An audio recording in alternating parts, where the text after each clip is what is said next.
लेकिन आजकल की नस्ल पता नहीं किस दोराहे पे जा रही है, हमें तो कोई समझ नहीं आया। हमारे घर में जो मेहमान आए हुए थे उनके बच्चों की जो मैंने तबीयत चेक की है ना, यकीन करें मैं तो रोना आ रहा था। मतलब कि 18-18 साल की बच्ची हैं और वो लेट के रोटी खा रही थी, लेट के लैपटॉप देख रही हैं, लेट के मोबाइल इस्तेमाल कर रही हैं। भाई हो गई होंगी छुट्टियाँ, इसमें तो कोई इतनी बड़ी बात नहीं है ना कि छुट्टियाँ हो गई तो इसका मतलब ये तो नहीं है कि आप हर काम सो के करो। मैं इतनी हैरान होकर उनको देख रही थी। मैंने कहा एक तो इन लोगों को समझ मुझे नहीं आती, चलो बंदे के पास 2 पैसे आ जाते हैं, लेकिन इसका मतलब ये तो नहीं है तो आपके बंदे की अकल ही जो है ना वो अकल से बंदा पैदल हो जाए। तो मैं उनकी हालत देख के बड़ी परेशान, मैं तो ऊपर आई। क्लिप तो मेरा और जगह का बना हुआ था, लेकिन मेरी जो बात का टॉपिक है ना वो बहुत ही कोई अजीब सा आज हुआ था ना। मतलब कि मेरा खून, बच्चे जो छोटे थे वो हर उनकी ये हालत होती थी कि भाई क्या खा रहे हो, क्या पी रहे हो, क्या पहन रहे हो, क्या बातें कर रहे हो। जो थोड़े से बड़े थे तो उनकी जनाब जी वो सोई पड़ी हैं, लैपटॉप देखी जा रही हैं, मोबाइल देखी जा रही हैं, और जब नाश्ता है तो वो सो के खा रही थी। और जो चिप्स पे उसके बाद नाश्ते के बाद जनाब जी पापड़ दे दो, फिर बोतल दे दो। मतलब ये कि क्या चीज़ है, मेरी समझ से बाहर है। अब ये बच्चे जो है ना आगे जाके इनका क्या बनेगा। मेरी बिल्कुल मतलब कि उनकी जो माँ है वो भी नाक में दम, मैंने तो देखा उसको। पहले मुझे ये लगा कि उनको समझ ही नहीं आई ना कि भाई इन्होंने इनको समझाया नहीं है, लेकिन जब मैंने देखा वो तो समझा क्या, उसका सर में दर्द, वो पट्टी बांध, सुबह उठी पट्टी सर में बांध लिया उसने कि इन्होंने मेरी कोई बात ही नहीं माननी, लिहाजा मेरी सज़ा शुरू हो चुकी है। तो मैं इतनी हैरान होकर उनको देख रही थी। मतलब कि बर्तन धो के रखना तो दूर की बात है ना, आप उठ के रोटी नहीं खा सकते। आपके जो ये हालत है कि आप बैठ के रोटी नहीं खानी, हर काम टेक लगा के करना है, हर काम टेक लगा के करना। उसकी वजह क्या है, खालिश खुराक तो है नहीं। आटे में भी क्या कहते हैं स्प्रे हुए हैं। दूध को तो बच्चे दूध नहीं पीते, ज़्यादा से ज़्यादा बाहर से कोई चॉकलेट वाला दूध। और भाई खुदा का खौफ करो, चॉकलेट वाले दूध में क्या होता है, निरे केमिकल होते हैं। आल पर का डब्बा लेके दे दो, और वो जो मतलब कि पैकेट वाली चीज़ें जो भी हैं वो लेके दे दो, वो सब अच्छा है। बाकी जो खालिश खुराक होती है ना, इवन के जो घर की गंदम होती है उसकी रोटी उनको नहीं अच्छी लगती। वो चिच्चड़ वाली रोटी नहीं होती, वो जो हम होटलों से लेके खाते हैं और 10-10 मिनट में एक मतलब कि नवाला चबाते हैं, वो वाली रोटी खानी है। और इस इतने हालात अब तक रोए हुए थे कि मुझे समझ ही नहीं आ रही थी कि भाई बंदा इन लोगों का क्या, इनका करेगा क्या, इनका बनेगा क्या, आगे ज़िंदगी कैसे अपने आप को संभालेंगी ना। और वो जो बहस कर रही थी अपनी माओं के साथ बैठ के, वो तो मेरे सर में दर्द होने लगी। वो तो मैं इधर बता भी नहीं सकती जो वो बहस कर रही थी अपने बच्चों के साथ कि भाई जो है ना ज़िंदगी में ऐसा है कि भाई हम लोगों ने तो शादी ही नहीं करनी। ये आजकल की जो जनरेशन है उसकी ये वाली सोच है, हमसे नहीं लोग किसी के बच्चे पलते, हम क्यों ये वाली जिम्मेदारियाँ उठाएं। मैं तो मेरे कान जो है ना ऐसे बहूँ पहले भी मैं तो छोटी छोटी बातों पर मेरे सर में दर्द होने लग जाती जब मैं उनकी बातें सुन रही थी। आप यकीन कर मेरे सर में बूँ बाँ पता नहीं क्या क्या हो रहा था।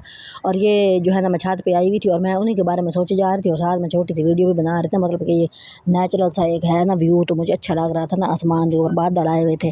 तो शाम के टाइम बंदा थोड़ा सा बाहर हवा लेने आ जाता है। चले भाई कि जो मूड थोड़ा सा ऐसे जो बातें दिमाग में लोग फंसा देते हैं ना उनको डिलीट करने के लिए मैं बस छत पे आती हूँ और चलो थोड़ा बहुत माहौल बंदे का चेंज हो जाता है ना। तो मैं ना इतनी हैरान होकर उसकी माँ की बातें भी सुन रही थी। मतलब ये इनको बर्दाश्त कैसे कर रही थी है। अब आजकल के बच्चे ये हैं कि इनको बंदा चांद भी नहीं मार सकता, सच्ची पूछे तो। ये तो चांद क्या, अब ये जो घर में सफाई हो रही थी, अब मैं आपको डिटेल में नहीं दिखा पा रही। इन लोगों ने कुछ 2 दिनों में ये गंद खाया हुआ था, और ये सारे चिप्सों के पैकेट और पता नहीं बोतलें और पता नहीं क्या क्या पड़ा था। और जो इन्होंने रात को बाकायदा मतलब कि 1800 का शॉपर लेके आना होता है और उन्हें ठूसना होता है। अब ये बोतलें चेक करें, मैं आपको अभी तक अच्छी तरह व्यू नहीं दिखा पा रही कि बंदा अच्छा नहीं लगता ना। या ऐसे मैंने छुप छुपा के छोटी सी चीज़ मतलब कि बनाई है कि मैं आपको एवं छोटा सा दिखाने के लिए कि ये इनकी हालतें हैं कि इस तरह की चीज़ें रात को खा के। ये बोतलें देखें जी, 2-4 पैकेट बचे पड़े हैं मतलब तसल्ली के लिए कि भाई जो है ना अगर ख़त्म हो गई तो चलो कुछ पड़ा है। तो ये इनकी खुराकें हैं। और डब्बा रोटी दे दो, रोटी का नाम भी ना लो, अंडा दे दो, कोई ऐसी कोई मरी हुई चीज़ें खानी है ना इन लोगों ने, जैसे कि कोई दुनिया में उनका कोई वजूद ही नहीं होता ना। तो इस तरह की जब बंदा कोई चीज़ें खाता है तो उसका यही वाला हाल हो जाता है ना कि जैसे कि भाई अब इनका हुआ था ना कि बंदा अपनी जगह से उठ भी नहीं पा रहा, ये हाल हो जाता है बंदे का। और इसके अलावा मतलब कि जो खाने पीने की चीज़ें हैं, अब ये थोड़ी बहुत सफाई करानी थी तो ये मैं आपको ये उसकी चीज़ें दिखा रही हूँ। ये देखें मतलब कि उसके अंदर क्या पड़ा है, और चिप्सें पड़ी हैं और भी बोतल पड़ी है।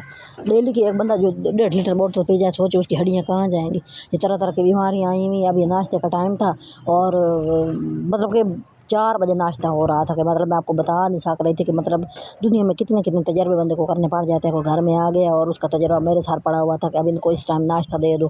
छोटे बच्चे जो थे वो वैसे और तरह के भयानक थे, बड़े और तरह के भयानक थे। मतलब कि पूरा टब्बर ही भयानक का लग रहा था मुझे तो। यकीन करें मतलब पता नहीं कैसे ये लोग जिंदा है, ये कैसे मतलब अपने घर में ये रह रहे थे और कैसे इनकी माँ इनको बर्दाश्त कर रही थी। मतलब मुझे ऐसा लगता है कि मोबाइल देके ना हमने अपने बच्चों को बहुत अच्छा करके रख दिया, और वो समझे आपके लिए एक इतना बड़ा आगे एक आजमाइश है ना कि آپ اس کے ساتھ ہینڈل ہی آپ نہیں نکال پانا ان کو. انہوں نے منہ اٹھا کے جدھر چلے جانا, نہ دوپٹہ انہوں نے پہننا ہے, نہ کوئی سر پہ چادر, کچھ بھی نہیں, منہ اٹھا کے دفع ہو جاتی ہیں جہاں جانا ہوتا ہے. اور آگے سے آپ کے ماں باپ جب نمازی ہوں اور بچے یہ حالت کر رہے ہوں, آپ سوچیں. اور گھر میں اس بات پہ فساد ہو رہا ہوتا ہے کہ ہم نے باہر نکلتے ہوئے نا پہلے دوپٹہ کوئی نہیں دینا, ہمیں کہنا ہی نہ. آپ سوچیں جب ایک عورت جو اتنی اسلامی ہو وہ تو بیچاری چادر پہن کے نکل رہی تھی, لیکن بچے کہنے ہی نہیں مان رہے تھے. پر آگے سے کہتے تھے تربیت خراب ہے. تربیت کتوں خراب ہے جی؟ سب سے بڑی تربیت خراب یہ ہوئی ہے کہ آپ نے موبائل بچوں کو لے کے دی ہے. اس سے بڑی کوئی خرابی ہو ہی نہیں سکتی. یہ تک تو دوپہر ہیں جی, 4 کا ٹائم ہے, یہ ناشتہ ہو رہا ہے اور ناشتہ بنا کے دیا. اور اس کے بعد جو ہے نا جو چھوٹے بچے تھے انہوں نے کر لیا تھا, وہ کہتے تھے اب ہمیں بھی 4 بجے تیسرا ناشتہ دے دو. اب مجھے نہیں سمجھ آ رہی تھی کہ تیسرا ناشتہ دینا ہے کہ نہیں. بہرحال میری بات کا ٹاپک جو ہے نا وہ آج کل ہر گھر کا ٹاپک ہے. یا تو بھئی گھر والے اتنے سخت ہوں تو بھی مصیبت ہے, نہ سخت ہوں تو بھی مصیبت ہے. ہر لحاظ سے ماں باپ پس رہے ہیں. اور جو تو ہمارے جیسے پورے سورے ہیں, میں نے کہا تم تو ہمارے گھر میں آ کے ہمارے بچوں کی طبیعت بھی خراب کر دو گے.